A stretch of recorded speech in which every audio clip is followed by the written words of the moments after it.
Hello everyone, कैसे हैं आप सब। तो आज की इस क्लास में आप सबके लिए फिर से क्लास 12 ज्योग्राफी का टॉप 50 क्वेश्चन लेकर आ चुका हूं। और इस टॉप 50 क्वेश्चन में मैं आपको उन सभी क्वेश्चनों को कंप्लीट कराऊंगा जो सीधे आपको बोर्ड परीक्षा में देखने को मिलेगा। इसलिए आप लोग पूरा क्लास को देखिएगा।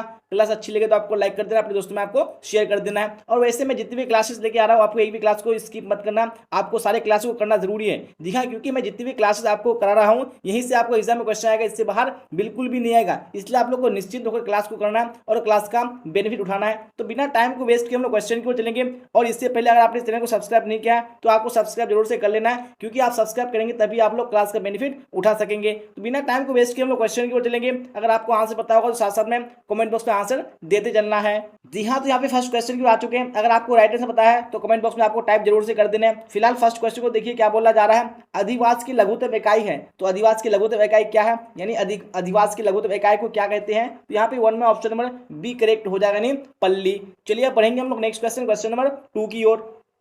और आप लोग भी साथ साथ में आंसर देते चलेगा। यहाँ पे 2 भी स्क्रीन पे आ चुका है। बोला जा रहा है कि वर्ष 2011 में भारत में कितने मिलियन सिटी थे, तो कितने मिलियन सिटी थे। तो यहाँ पे इस क्वेश्चन में बहुत सी जगह आपको अलग अलग आंसर दिखाता है, लेकिन आप गूगल करेंगे तो आपको ज्यादातर यानी 53 दिखाता है। इसलिए जो करेक्ट आंसर क्या हो जाएगा, ऑप्शन नंबर यानी 53 मिलियन सिटी थे। चलिए पढ़ेंगे हम लोग नेक्स्ट क्वेश्चन, क्वेश्चन नंबर 3 की ओर। जी हाँ, 3 भी आ चुका है स्क्रीन पर, आप लोग देखिए और राइट से बताइए कौन सा ऑप्शन करेक्ट होगा। बोला जा रहा है कि टुंड्रा क्षेत्रों में एस्क्यूमो द्वारा बर्फ के टुकड़ों से बनाए गए अधिवास कहलाते हैं। तो क्या कहलाते हैं अधिवास जो बर्फ से बने होते हैं। तो यहाँ पे राइट आंसर हो जाएगा ऑप्शन नंबर ए, यानी इग्लू कहलाते हैं। चलिए आप देखेंगे हम लोग नेक्स्ट क्वेश्चन, क्वेश्चन नंबर 4 को। तो यहाँ पे 4 भी आ चुका है, तो आप लोग देखिए क्या करेक्ट होगा।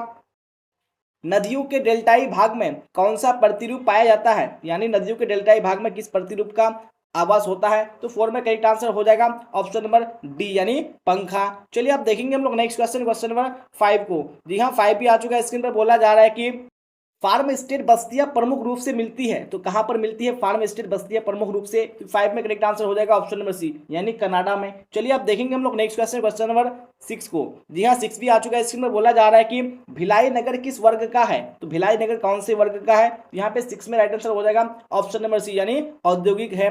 चलिए अब देखेंगे हम लोग नेक्स्ट क्वेश्चन, क्वेश्चन नंबर 7 को। जी हाँ, 7 को देखिए क्या बोला जाएगा 7 में, और आप लोग साथ साथ में आंसर देने की कोशिश कीजिएगा। चलिए, तो 7 भी आ चुका है। बोला जा रहा है कि किसी झील के चारों ओर बसा गांव किस प्रतिरूप में आएगा, तो किसी झील के चारों ओर बसा गांव किस प्रतिरूप में आएगा। तो मैंने आपको ये क्वेश्चन बार बार पढ़ा चुका है। तो यहाँ पे क्या हो जाएगा ऑप्शन नंबर बी, यानी वृत्ताकार। चलिए बढ़ेंगे हम लोग नेक्स्ट क्वेश्चन, क्वेश्चन नंबर 8 की ओर। तो यहाँ पे 8 भी स्क्रीन पे आ चुका है, तो आप लोग देखिएगा और आंसर देने की कोशिश कीजिएगा कौन सा ऑप्शन करेक्ट होगा।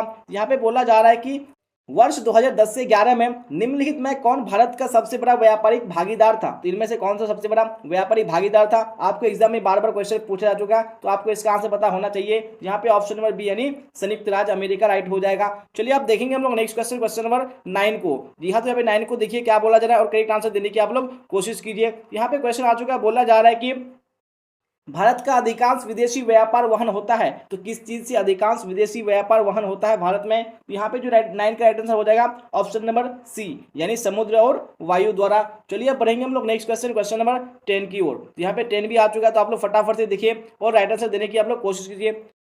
निम्नलिखित में कौन आंतरिक सामुद्रिक पत्थर नहीं है, तो इनमें से कौन सा आंतरिक सामुद्रिक पत्थर नहीं है। तो यहाँ पे राइट आंसर हो जाएगा ऑप्शन नंबर डी, यानी मैम्फिस। चलिए बढ़ेंगे हम लोग नेक्स्ट क्वेश्चन, क्वेश्चन नंबर 11 की ओर। जी हाँ, तो 11 को देखिए क्या बोला जा रहा है, फटाफट से राइट आंसर बताइए आप लोग। विभिन्न देशों से निर्यात के लिए लाए गए माल के संचयन करने वाले पत्तन कहलाते हैं, तो वो पत्तन क्या कहलाते हैं यहाँ पे बताने हैं। तो 11 में राइट आंसर हो जाएगा ऑप्शन नंबर सी, यानी आंतरिको पत्तन कहलाते हैं। चलिए पढ़ेंगे हम लोग नेक्स्ट क्वेश्चन, क्वेश्चन नंबर 12 की ओर। जी हाँ, तो 12 को देखिए क्या बोला जा रहा है।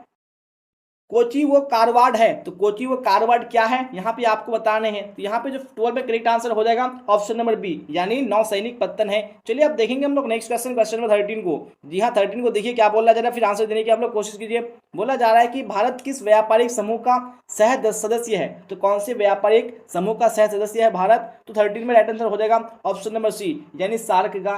चलिए अब बढ़ेंगे हम लोग नेक्स्ट क्वेश्चन, क्वेश्चन नंबर 14 की ओर। यहाँ पे स्क्रीन पे क्वेश्चन आ चुका है। बोला जा रहा है कि जाम्बिया अपनी विदेशी मुद्रा का 95% किस क्रियाकलाप से अर्जित करता है, तो कौन सी क्रियाकलाप से 95% मुद्रा को अर्जित करता है जाम्बिया देश। यहाँ पे 14 में राइट आंसर हो जाएगा ऑप्शन नंबर ए, यानी तांबे का निर्यात करके। चलिए आप देखेंगे हम लोग नेक्स्ट क्वेश्चन, क्वेश्चन नंबर 15 को। तो 15 भी आ चुका है। बोला जा रहा है कि निम्नलिखित महाद्वीपों में से किस एक से विश्व व्यापार का सर्वाधिक प्रवाह होता है? तो वो कौन सा महाद्वीप है जिससे सबसे अधिक विश्व व्यापार का प्रवाह होता है? तो यहाँ पे 15 में राइट आंसर हो जाएगा ऑप्शन नंबर बी, यानी यूरोप से। चलिए आप देखेंगे हम लोग नेक्स्ट क्वेश्चन, क्वेश्चन नंबर 16 को। जी हाँ, तो अभी 16 भी आ चुका है। बोला जा रहा है कि डायमंड हार्बर किस नदी पर स्थित है? तो कौन सी नदी पर डायमंड हार्बर स्थित है? तो 16 में ऑप्शन नंबर बी, यानी हुगली नदी का राइट हो जाएगा।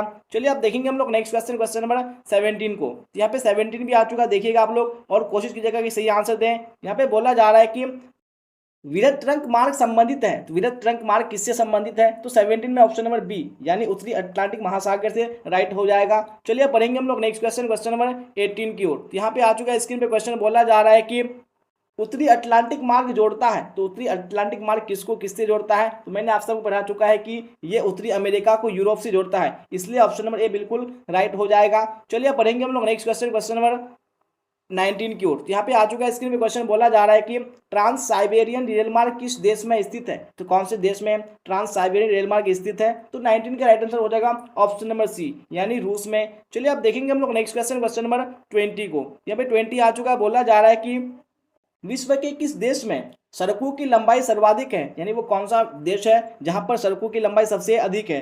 तो 20 में ऑप्शन नंबर बी करेक्ट हो जाएगा, दिखानी यूएसए, यानी यूनाइटेड स्टेट ऑफ अमेरिका, यानी संयुक्त राज्य अमेरिका हो जाएगा। चलिए आप देखेंगे हम लोग नेक्स्ट क्वेश्चन, क्वेश्चन नंबर 21 को। तो 21 में देखा जा रहा है कि पार महाद्वीपीय स्टुअर्ट महामार्ग किनके मध्य से होकर गुजरता है? तो किनके मध्य से होकर गुजरता है? यहाँ पे आपको इसका राइट आंसर बताने हैं। तो बिल्कुल ऑप्शन नंबर एक करेक्ट हो जाएगा, नहीं डार्विन और मेलबोर्न से होकर। चलिए अब देखेंगे हम लोग नेक्स्ट क्वेश्चन, क्वेश्चन नंबर 22 को। तो 22 को देखिए क्या है 22 में, और आंसर दीजिए कौन सा राइट होगा। बोला जा रहा है कि वर्तमान में विश्व का सबसे बड़ा एवं उभरता हुआ तृतीय क्रियाकलाप है। यानी वो कौन सा क्रियाकलाप है तृतीय, जो वर्तमान समय में काफी उभर रहा है? तो 22 में राइट आंसर हो जाएगा वो ऑप्शन नंबर डी, जी हाँ, यानी पर्यटन। चलिए अब पढ़ेंगे हम लोग नेक्स्ट क्वेश्चन, क्वेश्चन 23 की ओर। यहाँ पे 23 भी आ चुका है। बोला जा रहा है कि स्वर्ण कॉलर कहे जाने वाले व्यवसाय निम्न में से कौन है? इनमें से कौन से स्वर्ण कॉलर कहे जाने वाले व्यवसाय हैं? तो 23 में ऑप्शन नंबर ए, यानी पंचम क्रियाकलाप राइट हो जाएगा।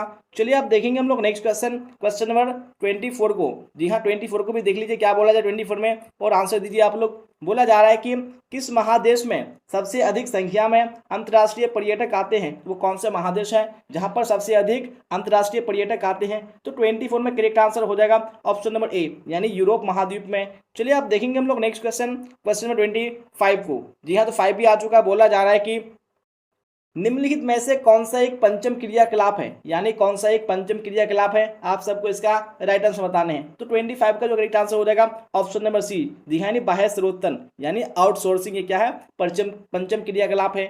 चलिए पढ़ेंगे हम लोग नेक्स्ट क्वेश्चन, क्वेश्चन 26 की ओर। बोला जा रहा है कि शिक्षा व सूचना क्रियाकलाप है, यानी आपको बताने की जो शिक्षा व सूचना है वो कौन से क्रियाकलाप है, यानी किस क्रियाकलाप के अंतर्गत आते हैं? तो 26 में करेक्ट आंसर हो जाएगा ऑप्शन नंबर डी, यानी चतुर्थक क्रियाकलाप में आते हैं। चलिए अब पढ़ेंगे हम लोग नेक्स्ट क्वेश्चन, क्वेश्चन नंबर 27 की ओर। तो 27 भी स्क्रीन पे आ चुका है। बोला जा रहा है कि वे काम जिनमें उच्च परिमाण और स्तर वाले अन्वेषण सम्मिलित होते हैं कहलाते हैं। तो वो कैसे क्रियाकलाप कहलाते हैं? यहाँ पे 27 में कौन सा ऑप्शन राइट हो जाएगा? वेरी गुड, बिल्कुल ऑप्शन नंबर सी करेक्ट हो जाएगा, नहीं पंचम क्रियाकलाप। चलिए आप देखेंगे हम लोग नेक्स्ट क्वेश्चन, क्वेश्चन 28 को। जी हाँ, 28 आ चुका है। बोला जा रहा है कि निम्नलिखित में कौन सा एक सेक्टर दिल्ली, मुंबई, चेन्नई और कोलकाता में सर्वाधिक रोजगार प्रदान करता है? तो ये कौन सा सेक्टर है इनमें से? यहाँ पे 28 का जो करेक्ट आंसर हो जाएगा ऑप्शन नंबर डी, यानी सेवा सेक्टर। चलिए आप देखेंगे हम लोग नेक्स्ट क्वेश्चन, क्वेश्चन 29 को। जी हाँ, 29 भी स्क्रीन पे है। बोला जा रहा है कि निम्नलिखित में से कौन सा उद्योग दूसरे उद्योगों के लिए कच्चा माल तैयार करता है? तो इनमें से कौन सा उद्योग है जो दूसरे अन्य उद्योगों के लिए क्या करता है? कच्चा माल को तैयार करता है। यहाँ पे जो राइट आंसर हो जाएगा ऑप्शन नंबर ए, यानी आधारभूत उद्योग। चलिए पढ़ेंगे हम लोग नेक्स्ट क्वेश्चन, क्वेश्चन 29 हो चुका है। अब 30 को देख लेते हैं। जी हाँ, 30 भी आ चुका है। बोला जा रहा है कि निम्नलिखित में से कौन औद्योगिक अवस्थापना का प्रमुख कारक नहीं है? कौन औद्योगिक अवस्थापना का प्रमुख कारक नहीं है? यहाँ पे 30 में ऑप्शन नंबर सी करेक्ट हो जाएगा, नहीं जनसंख्या घनत्व। और जैसा कि आप देख पा रहे होंगे जो मैं क्वेश्चन आपको कवर करा रहा हूँ, ये सारे कितने इंपॉर्टेंट क्वेश्चन है, आपको यहाँ से सीधे क्वेश्चन बोर्ड एग्जाम में देखने को मिलेगा। इसलिए आपको क्या करना है, क्लास को पूरा देखना है, और क्लास अच्छी लगे तो आपको लाइक जरूर से कर देना है, और सब्सक्राइब नहीं किया तो आपको बिल्कुल भी देरी नहीं करना है। अगर आप एग्जाम में अच्छे स्कोर करना चाहते हैं तो आपको सब्सक्राइब करना जरूरी है, क्योंकि आपको एग्जाम में जो क्वेश्चन आएगा, जो मैं कवर करा रहा हूँ, जो मैं पढ़ा रहा हूँ, आपको यहीं से आएगा। इसलिए आप लोग सब्सक्राइब जरूर से कर लीजिए। फिलहाल 31 को देखिए क्या बोला जा रहा है,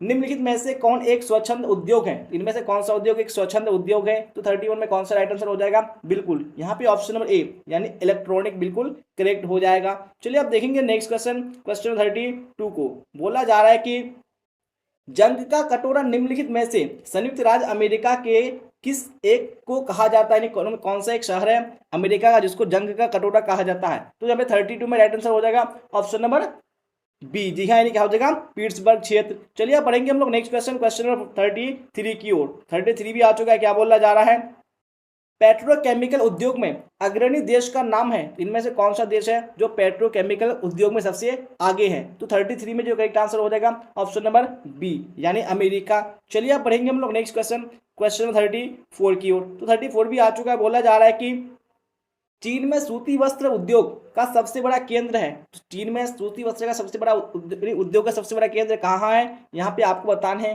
तो 34 में ऑप्शन नंबर ए यानी यांगस्टी बेसिन हो जाएगा। चलिए पढ़ेंगे हम लोग नेक्स्ट क्वेश्चन, क्वेश्चन नंबर 35 की ओर। तो यहाँ पे आ चुका है स्क्रीन पे क्वेश्चन, बोला जा रहा है कि जापान का डेट्राइट किसे कहा जाता है। यहाँ पे किसको जापान का डेट्राइट कहा जाता है, काफी वीवीआई क्वेश्चन है, यहाँ पे देखिएगा आप लोग। तो यहाँ पे 35 में राइट आंसर हो जाएगा ऑप्शन नंबर बी यानी नगोया को। चलिए पढ़ेंगे हम लोग नेक्स्ट क्वेश्चन, क्वेश्चन 36 की ओर। यहाँ पे आ चुका है स्क्रीन पे क्वेश्चन, बोला जा रहा है कि निम्नलिखित में से कौन सी एक अर्थव्यवस्था में उत्पादन का स्वामित्व व्यक्तिगत होता है। इनमें से कौन सी अर्थव्यवस्था है जहां पर उत्पादन का स्वामित्व क्या होता है, व्यक्तिगत। यहाँ पे मैंने आपसे बार बार पढ़ा चुका है कि पूंजीवादी अर्थव्यवस्था में होता है, इसलिए ऑप्शन नंबर ए बिल्कुल राइट हो जाएगा। चलिए आप देखेंगे हम लोग नेक्स्ट क्वेश्चन को, क्या है नेक्स्ट क्वेश्चन में। चलिए स्क्रीन पे क्वेश्चन आ चुका है, बोला जा रहा है कि रबर किस प्रकार की कृषि की उपज है। तो ये किस प्रकार की कृषि के अंतर्गत आता है, रबर की खेती। तो यहाँ पे 37 में ऑप्शन नंबर ए हो जाएगा यानी रोपण कृषि में आता है। चलिए अब देखेंगे हम लोग नेक्स्ट क्वेश्चन, क्वेश्चन 38 को। बोला जा रहा है कि निम्नलिखित में से कौन रोपण फसल है। तो इनमें से कौन एक रोपण फसल का एग्जाम्पल है, उदाहरण है। तो यहाँ पे 38 में ऑप्शन नंबर बी करेक्ट हो जाएगा, यानी कोको। कोको क्या है, एक रोपण फसल है। चलिए पढ़ेंगे हम लोग नेक्स्ट क्वेश्चन, क्वेश्चन नंबर 39 की ओर। तो यहाँ पे आ चुका है इसके क्वेश्चन, बोला जा रहा है कि विस्तृत वाणिज्य अनाज कृषि में क्या होता है। यहाँ पे आपको इसका राइट आंसर बताने हैं। तो 39 में हो जाएगा ऑप्शन नंबर बी यानी प्रति व्यक्ति उत्पादन अधिक होता है। चलिए अब देखेंगे हम लोग नेक्स्ट क्वेश्चन, क्वेश्चन नंबर 40 को। जी हाँ 40 में बोला जा रहा है कि पशुपालन का महत्वपूर्ण स्थान होता है। यहाँ पे कौन सा स्थान, यानी पशुपालन का जो महत्वपूर्ण स्थान होता है वो सबसे अधिक किसमें होता है। यहाँ पे 40 में जो राइट आंसर हो जाएगा वो ऑप्शन नंबर डी यानी मिश्रित कृषि में होता है। चलिए अब देख लेते हैं हम लोग नेक्स्ट क्वेश्चन, क्वेश्चन नंबर 41 को। बोला जा रहा है कि ब्राजील में कॉफी बागान को क्या कहा जाता है। तो ब्राजील में कॉफी बागान को किस नाम से जाना जाता है। तो यहाँ पे राइट आंसर हो जाएगा ऑप्शन नंबर ए यानी फेजेंडा। चलिए अब पढ़ेंगे हम लोग नेक्स्ट क्वेश्चन, क्वेश्चन नंबर 42 की ओर। तो 42 को भी देखिएगा और साथ साथ में आप लोग आंसर देने की कोशिश कीजिएगा। बोला जा रहा है कि निम्नलिखित में से कौन सा ट्रक फार्मिंग का दूसरा नाम है, यानी इसमें कौन सी कृषि है जो ट्रक फार्मिंग के नाम से भी जानी जाती है। यहाँ पे 42 में ऑप्शन नंबर सी बिल्कुल राइट हो जाएगा, जी हाँ, यानी फल व सब्जी की कृषि। चलिए अब देखेंगे हम लोग नेक्स्ट क्वेश्चन, क्वेश्चन नंबर 43 को। तो 43 भी स्क्रीन पे आ चुका है, 43 को भी देखिएगा और साथ साथ में आंसर देने की भी कोशिश कीजिएगा। बोला जा रहा है कि स्थानांतरणशील कृषि को लदांग कहा जाता है। तो कहाँ पर स्थानांतरणशील कृषि को लदांग कहा जाता है। तो 43 का राइट आंसर हो जाएगा वो ऑप्शन नंबर बी यानी मलेशिया तथा इंडोनेशिया में। चलिए पढ़ेंगे हम लोग नेक्स्ट क्वेश्चन, क्वेश्चन 44 की ओर। तो 44 को देखिए क्या बोला जा रहा है, रूस में सामूहिक कृषि को कहा जाता है। तो रूस में सामूहिक कृषि को किस नाम से जाना जाता है। तो 44 का राइट आंसर हो जाएगा ऑप्शन नंबर बी यानी कोलखोज के नाम से जाना जाता है। चलिए बढ़ते हैं हम लोग नेक्स्ट क्वेश्चन को, देखिए क्या बोला जा रहा है नेक्स्ट क्वेश्चन में।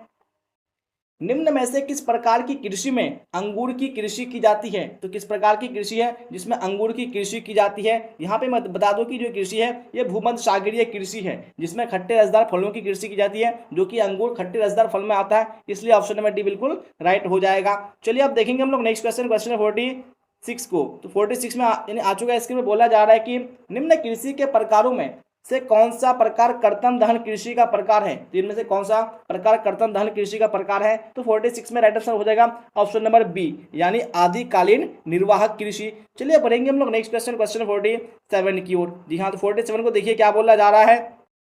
निम्न में से किस देश में सहकारी कृषि का सफल परीक्षण किया गया था? तो इनमें से कौन सा देश है जहां पर सहकारी कृषि का सफल परीक्षण हुआ था? तो यहाँ पे राइट आंसर हो जाएगा ऑप्शन नंबर बी, यानी डेनमार्क में। चलिए अब पढ़ेंगे हम लोग नेक्स्ट क्वेश्चन, क्वेश्चन नंबर 48 की ओर। जी हाँ, तो 48 को देखिए क्या है 48 में, और साथ साथ में आप लोग आंसर देने की भी कोशिश कीजिए। तो यहाँ पे बोला जा रहा है कि ओपेक का संस्थापक सदस्य नहीं है। इनमें से कौन ओपेक का संस्थापक सदस्य नहीं है? देखिएगा 48 में कौन सा राइट आंसर होगा, देने की आप लोग कोशिश कीजिएगा। तो यहाँ पे 48 में राइट आंसर हो जाएगा ऑप्शन नंबर ए, यानी ऑस्ट्रिया। चलिए अब पढ़ेंगे हम लोग नेक्स्ट क्वेश्चन, क्वेश्चन 49 की ओर। जी हाँ, 49 भी स्क्रीन पे आ चुका है। क्या बोला जा रहा है? भारत किस व्यापारिक समूह का सह सदस्य है? तो मैंने आप सबको बता चुका है कौन सा व्यापारिक समूह जिसका भारत क्या है, सह सदस्य है। तो यहाँ पे ऑप्शन नंबर सी, यानी सार्क राइट हो जाएगा। चलिए अब देखेंगे हम लोग नेक्स्ट क्वेश्चन, क्वेश्चन 49 हो चुका है। 50 को देख लेते हैं। हाँ, जो कि आज की इस क्लास का आखिरी क्वेश्चन है, इसका आपको राइट आंसर बताना है कौन सा करेक्ट होगा। बोला जा रहा है कि किस देश में रेल मार्गों के जाल का सघनतम घनत्व पाया जाता है? तो कौन सा देश में सबसे अधिक रेल मार्गों का जाल का सघनतम घनत्व पाया जाता है? तो 50 में ऑप्शन नंबर सी करेक्ट हो जाएगा, नहीं संयुक्त राज्य अमेरिका में। जी हाँ, तो इसी क्वेश्चन के साथ मैंने आज की इस क्लास में आपको ज्योग्राफी का टॉप 50 क्वेश्चन कंप्लीट कराया है, और मुझे उम्मीद है कि मैंने जितने भी क्वेश्चन आपको कंप्लीट कराए हैं, यहाँ से आपको सीधे क्वेश्चन बोर्ड एग्जाम में देखने को मिलेगा। आपने क्लास को पूरा नहीं किया तो आपको फिर से कर लेना है। क्लास अच्छी लगी तो आपको लाइक कर देना, अपने दोस्तों में आपको शेयर भी कर देना है, और आपने इस चैनल को सब्सक्राइब नहीं किया तो आपको सब्सक्राइब जरूर से कर लेना है, क्योंकि आपको इस चैनल पर उन सभी क्वेश्चन को कवर कराया जाता है जो आपको सीधे बोर्ड एग्जाम में देखने को मिलेगा। इसलिए आप लोग सब्सक्राइब जरूर से कर लीजिएगा और बेल आइकन को भी प्रेस कर लीजिएगा। और आपको क्लास अच्छी लगी तो लाइक करना बिल्कुल भी आपको नहीं भूलना है। तो यहाँ तक बने रहने के लिए आप सबका धन्यवाद। फिर मिलते हैं हम लोग अगली क्लास में। Till then bye bye, tata, see you on the next class.